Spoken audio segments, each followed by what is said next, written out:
자, 그럼 오늘의 첫 순서 이슈 시그널부터 출발해 보도록 하겠습니다. 부동산 시장의 흐름을 읽을 수 있도록 다양한 이슈 전해드리는 시간입니다. 자, 앞서 오프닝에서도 말씀해 드렸듯이 정부에서도 이 부동산 시장에 대한 정책들을 또 한 번 내놨습니다. 여러 가지 변화들이 예상이 되고 있는데요. 과연 2023년 부동산 시장에는 어떤 것들이 달라지고 또 그에 따라서 부동산 시장의 전망은 어떤지, 또 그 안에서 우리 투자자들은 또 실수요자들은 어떤 투자 전략이 필요한지 한번 전체적으로 살펴보는 시간 가져보도록 하겠습니다.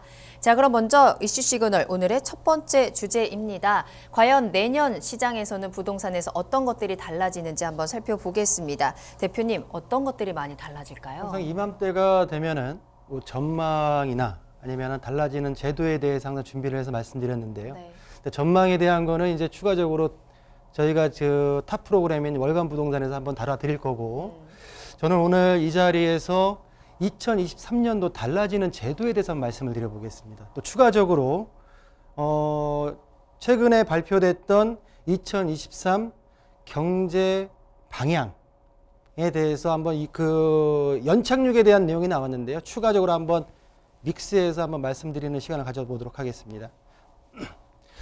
자, 먼저 들어가기 전에 네 가지 부분입니다. 첫 번째 세제, 두 번째 금융, 세 번째 청약, 네 번째 제도고요. 그리고 두 번째 이슈에서 이번에 발표된 경제동향 연착륙에 대해서 말씀드리는 시간을 제 견해와 함께 말씀드려 보겠습니다. 자, 세제로 들어가기 전에 우리 앵커님이 이 날짜를 아실지 모르겠습니다. 2017년 8월 2일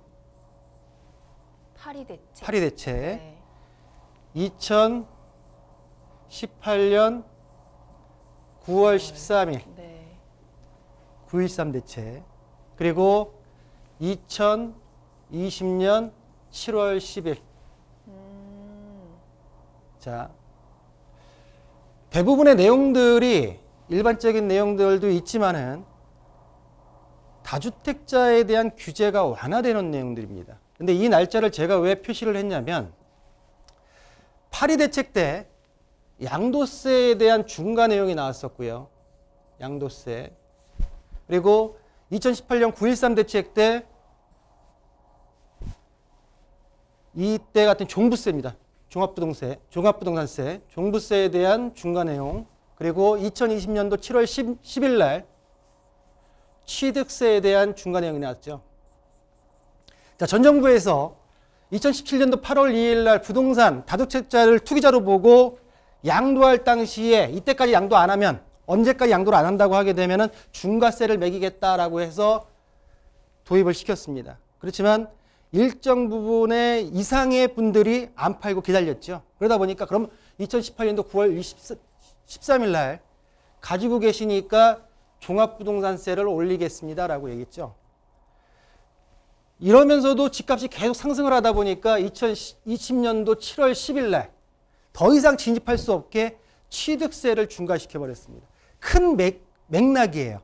이 맥락을 현 정부에서는 전체적으로 풀어서 연착륙을 시키겠다라는 내용인데요. 그 내용들을 한번 하나하나씩 살펴보겠습니다.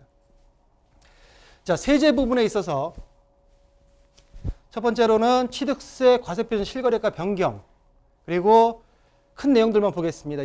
증여세에 있어서 양도소득세 2월과세에 있어서 10년 기간을 확대 내용이 있고요. 그리고 최근에 국회에서 여야가 합의한 종부세, 2020년도 7월 10일부터 계속 법이 바뀌면서 누더기법이 됐지만 현재로서는 종부세에 대한 내용이 완화되면서 내용을 좀 추가시켰고요. 마지막으로는 생애 첫 주택구입자에 있어서 감면 요건이 완화됐다는 내용을 세제 부분에서 시기별로 해가지고 한번 정리해 봤습니다.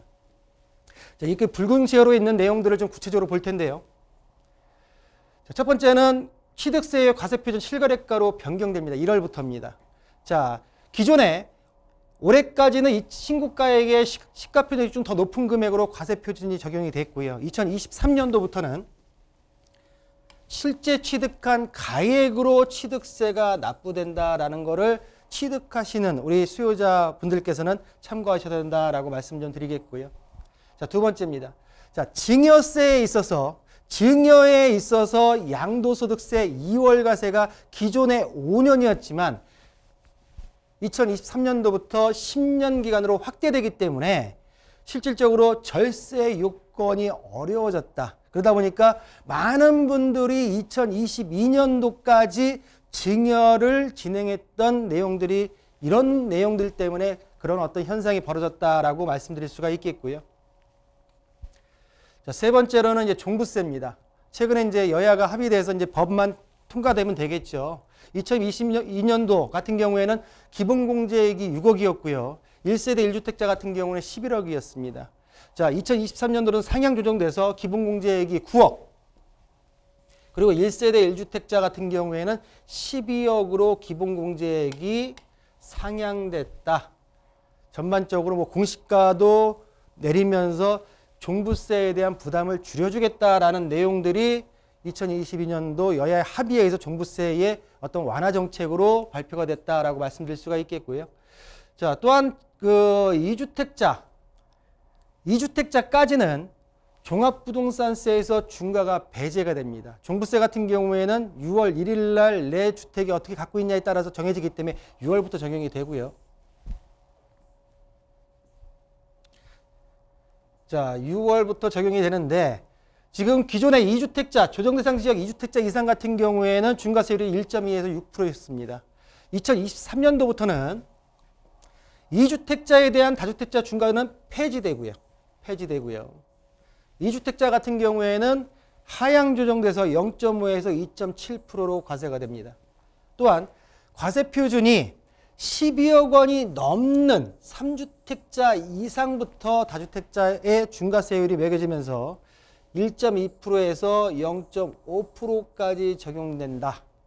이 내용이 종합부동산세의 최종적인 2023년도에 적용될 내용이다라고 이해하시면 될 것 같습니다. 자, 종합부동산세 마지막 내용인데요. 이것도 6월 달에 이제 시행이 되는 법인데, 자, 보시는 대로 기존에는 종합부동산세 세부담의 상한율이 2주택자까지는 150%, 조정대상 지역 2주택자 이상, 3주택자 이상 같은 경우에는 300%를 적용했었습니다. 그렇지만 2023년도부터는 둘 다 일원화시켜서 150%로 적용시키겠다라는 내용이 지금 종합부동산세의 내용이고요. 자, 세제는 여기까지 하고요. 추가적으로 이번에 발표됐던 2023 경제 방향에 대해서는 추가적인 양도세 그리고 취득세에 대한 내용은 뒤에서 좀 다뤄보겠습니다. 두 번째 이슈에서. 자, 금융입니다. 두 번째 금융. 여러 가지 내용들이 있습니다. 보시는 대로 뭐 청년 맞춤형 전세 특례 보증 한도 확대, 그리고 미분양 PF에 대한 내용도 있고요. 우리 실수요자 분들께서 좀 보셔야 될 내용들이 세 번째하고 다섯 번째가 있는데요. 자, 생활안정 임차보증금 반환 목적으로 주담대 대출의 규제가 완화됐고요. 자, 마지막 우리 무주택자나 서민분들, 1주택 그런 분들 같은 경우에는 서민 실수요자 주거 안정을 위한 특례 보금자리론이 내년에 1년 동안 한시적으로 운영되기 때문에 이 특례 보금자리론 같은 경우에는 DSR이 적용이 안 되는 내용입니다. 그러다 보니까 많은 우리 무주택자분들이 기다리고 있는 정책이 아닌가라고 보여지는데요. 우리 붉은 글씨만 주요 내용을 좀 보겠습니다. 자, 주거 안정을 위한 특례 보금자리론 출시 첫 번째 내용입니다. 자, 보시는 대로 2023년도에 상반기 안에 주택가격 및 소득 요건 등을 완화해서 정책 모기지론 상품을 출시하기로 예정이 되어 있습니다. 자, 기존 보금자리론에다가 안심 전환대출, 주택가격이 6억 원 이내이고요. 한도는 3억 6천만 원까지. 또한 적격대출, 주택가격이 9억 원 이내이면서 한도는 5억까지. 9억 원 이하인 주택 구입 시에 연 4%대 금리로 5억 원까지 대출받을 수 있는 내용의 특례 보금자리론이 2023년 상반기에 출시 예정으로 약 1년 동안 한시적으로, 그러니까 결론적으로 DSR을 적용시키지 않고 서민분들에게, 무주택자분들에게 주택을 구입할 수 있게 좀 손쉽게 해주겠다라는 내용이기 때문에 우리 무주택자분들은 요 어떤 제도를 한번 활용하시면 좋지 않을까라고 한번 말씀을 좀 드리겠고요. 자, 두 번째입니다. 두 번째 내용 같은 경우에는 큰 내용을 봤을 때, 자, 투기과열지구에 있어서 15억 원 초과되는 주택 같은 경우에는 대출이 금지됐다가 올 12월 1일부터 2022년도 12월 1일부터 허용이 됐죠. 이 내용 같은 경우에는 임차보증금에 반환 목적으로 주택담보대출이 허용되었다라고 되는 내용이 포함되어 있고요. 자, 기존에 보신다고 하게 되면 생활안전자금 목적으로 주택담보대출이 한도가 2억 원이었는데요. 그 내용은 삭제가 되었고요. 자, 보시는 대로 지금 그 한국주택공사에서 임차보증금 반환대출 1억 원이었던 거를 2억 원으로 확대시켜준다. 임차로 들어와서 임차보증금을 반환할 수 있는 여건을 좀 만들어 주겠다. 워낙 지금 집값이 하락하다 보니까 보증금도 내줄 수 없는 상황이 벌어질 수 있기 때문에 그런 내용들을 좀 상계해서 처리해 주겠다라고 하는 내용들이 들어가 있다라고 보시면 될 것 같습니다. 자, 세 번째로는 청약인데요. 청약. 자, 우리 많은 실수요 무주택자분들이 청약을 기다리고 계시다가 집값이 하락되다 보니까 지금은 관망세로 지금 돌아선 모양새죠. 최근에 서울권에 있는 메인 둔촌주공이나 장이 4구역 같은 경우에도 어떤 그 일부 평수에서 2순위까지 가는 모양새가 좀 벌어졌는데요. 또 특공에 있어서는 다주택자 특공 같은 경우에는 또 미달나는 사태도 벌어졌고 굉장히 한 2, 3년 전만 하더라도 상상치 못했던 일들이 지금 벌어졌던 상황이기 때문에 청약제도도 2023년도에 변하는 4가지가 있습니다. 뭐 중소기업에 대한 내용은 일단은 이런 내용들이 있다라고만 보시면 될 것 같고요. 붉은색으로 쳐져 있는 첫 번째, 무순위 청약 거주지역의 요건이 폐지된다. 자, 두 번째로는 공공분양 미혼 청년의 특별공급이 도입되고, 세 번째로는 민간분양 면적에 따라서 청약 가점제가 개편된다는 내용인데 좀 구체적으로 보겠습니다. 자, 첫 번째, 무순위 청약 거주지역 요건 폐지입니다. 자, 기존에는 해당 시, 군구의 무주택자만이 청약을 했었습니다. 또한 예비 당첨자 수가 세대수의 40% 이상만을 잡았었는데요. 2023년도 1월부터는 거주지역 요건이 폐지되면서 지방에 있는 분들도, 경기도에 있는 분들도 서울에 있는 무순위 아파트에 청약이 가능해졌다. 또한 서울에 계신 분들도 부산에 있는 아파트에 무순위 청약이 가능해졌다. 전국 다 전체적으로 무주택자라고 한다고 하게 되면 전국 어디든 무순위 청약이 가능하다라는 내용을 좀 담고 있고요. 최근에 모 지역 작년도만 초반한다, 작년에 하반기, 올 초반만 하더라도 무순위 청약이 된다고 하게 되면은 몇천 대 1, 많게는 몇만 대 1까지 올라갔던 경험이 있었는데요. 이제는 지금 보신다고 하게 되게 되면은 전체적으로 풀어놨기 때문에 경쟁률은 올라가겠지만은 어떻게 보면 지금 하향 부동산 경기 시장 속에서는 무순위 청약에서는 폐지하는 게 맞지 않을까, 저 개인적인 의견을 좀 말씀드리겠고요. 자, 우리 청년들 공공분양, 기존에는 이제 민간분양에만 허용이 됐었죠. 자, 공공분양 같은 경우에도 미혼 청년의 특별 공급이 도입이 된다, 상반기에. 자, 보시는 대로 최근에는 그 주택 대상자 같은 경우에는 주택을 소유한 적이 없는 19세부터 39세의 미혼자고요.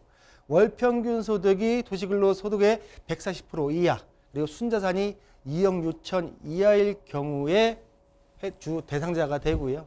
자, 보시는 대로 공공분양 50만 호, 이번에 발표한 50만 호 공급계획 모델로서 나눔형과 선택형으로서, 자, 보시는 나눔형 같은 경우는 70% 이하의 분양가와 시세 차익의 70%를 보장해주는 나눔형이 있고요. 두 번째로는 선택형으로서 임대 후에 내가 분양을 결정하는 내용으로서 일단은 미혼 청년에게도 공공분양에 있어서 특별 공급에 대한 제도가 도입된다. 좀 더 우리 젊은 분들이 주거에 있어서는 신경 쓰지 않고 자녀를 출산해서 좀 더 화목한 가정을 꾸리기 위한 정책이 아닌가라고 좀 보여집니다. 자, 세 번째인데요. 민간 분양에 있어서 청약에 있어서 면적에 따라 청약 가점에 대해 개편이 됩니다. 상반기에. 자, 기존에는 투기과열지역 내 중소형 면적 전용 8호제곱미터 이하 같은 경우에는 가점, 추첨 없이 가점으로만 100% 선별을 했었고요. 대형 면적 같은 경우에는 전용 85제곱미터 초과의 경우에 가점 50, 추첨 50이지만 이 추첨 같은 경우에도 1순위나 2순위 떨어졌던 분들과 같이 경쟁을 하기 때문에 좀 당첨하기가 쉽지가 않았었죠. 그렇지만 2023년도부터는 자, 투기과열지구내 중소형 면적 8호제곱미터 이하의 추첨제가 신설이 됩니다. 자, 구체적인 내용을 보신다고 하면 대형 면적은 동일하고요. 규제지역 내 전용 면적 주택이 60제곱미터 이하일 경우에는 가점이 40%, 추첨이 60%로 진행이 되고요. 60제곱미터 초과 80제곱미터 이하인 주택 같은 경우에는 가점이 70%, 그리고 추첨이 30%로 진행이 되기 때문에 일단은 민간 분양 면적에 있어서 어떤 기존에는 면적 같은 경우에 가점제의 비중이 굉장히 높았지만은 추첨제의 비중을 늘리기 때문에 좀 더 어떤 청약 당첨의 기회가 많아질 수 있는 여건이 되지 않을까라고 생각이 듭니다. 자, 제도적인 측면인데요. 제도적인 측면에 있어서 여러 가지 내용들이 있습니다. 올해 변하는 내용들이 공인중개에서 손해배상 보상 한도부터 그리고 재건축 안전진단 제도 개선. 저번 시간에 제가 재건축에 대한 내용을 한번 다뤄드린 적이 있었는데 이 내용이 올 1월부터 시행이 되고요. 추가적으로 말씀드린 대로 1기 신도시의 특별법이 2월달 정도에 같이 나오기 때문에 종합적으로 용적률이 어느 정도까지 상향되느냐까지 봐야지 전체적으로 재건축에 대한 어떤 전체적인 그림이 그려진다라는 말씀을 좀 드렸고, 자, 전세사기 피해 방지에 대한 내용이 있고요. 또 네 번째 같은 경우에는 지금 주택임대차 신고제도, 주택임대차 보호법에 있어서 신고제도의 계도기간이 종료된다라는 내용이 있고요. 자, 마지막 내용을 한번 보실까요? 임차보증금 경국매 시 당해세보다 우선 변제. 최근에 그 빌라왕 얘기 들으신 적이 있죠. 그 빌라왕 같은 경우에 지금 많은 분들의 어떤 보증금을 손해볼 위기에 좀 처해 있는데, 기존에 이제 경매로 넘어간다 하더라도 우선시 되는 게 내 보증금이 아니라 세금부터, 당해세부터 먼저 재지고 나에게 돌아오기 때문에 이 내용은 빠른 시일 내에 좀 개선이 돼야 되지 않을까라고 좀 보여집니다. 이 빨간색으로 지금 붉은색으로 되어 있는 내용을 한번 보겠습니다. 자, 1월 달에 지금 재건축 안전진단 제도가 개선이 되고요. 기존의 내용들을 보신다고 하게 되면은 안전진단에 있어서 구조조정 50%, 주거환경 15%, 설비 노후가 25%, 비용 편익 10%였는데 이 내용을 구조조정을 20%를 감하고요. 주거환경을 15%를 가하고요. 노후 소비를 5% 가해서 전체적으로 안전진단에 있어서 구조조정의 비율을 낮췄다라고 말씀드릴 수가 있겠고, 자, 조건부 재건축의 범위를 45점에서 55점으로 조정하면서 45점 이하 같은 경우에는 바로 재건축이 가능할 수 있게, 그러니까 재건축 연한이 도래했거나 지난 단지들 같은 경우에는 좀 더 수월하게 재건축의 진입 장벽을 넘을 수 있게 지금 만들어놨다라고 말씀드릴 수가 있으면서, 가장 그 문제가 됐던 게 1차 안전진단 끝나고 나서 적성성 평가, 2차 안전 때 굉장히 많이 고배를 마셨는데 이 내용 같은 경우에도 지자체 요청 시에만 예외적으로 시행했기 때문에 전반적으로 재건축의 안전진단의 문턱을 굉장히 낮춰놨다라고 말씀을 좀 드릴 수가 있겠습니다. 자, 주택임대차 신고제도의 계도기간 종료가 6월 달에 종료가 되는데요. 그간 이제 보시는 대로 2021년 6월 1일 날 주택임대차 신고제 시행 이후에 2023년도 5월 31일까지 계도권이 끝나면 6월 달부터는 신고기간 내에 신고하지 않거나 거짓으로 신고할 경우에는 100만 원 이하의 과태료가 부과된다라고 하는 내용이 있기 때문에 이 내용에 대해서는 한번 참고하셔가지고 진행하시면 좋겠다라고 말씀드리겠고요. 일단은 전반적으로 2023년 달라지는 주요 부동산 제도에서 말씀을 좀 드렸고요. 추가적으로 다음 이슈에서는 이번에 발표됐던 내용을 가지고 한번 다뤄보는 시간을 가져보도록 하겠습니다.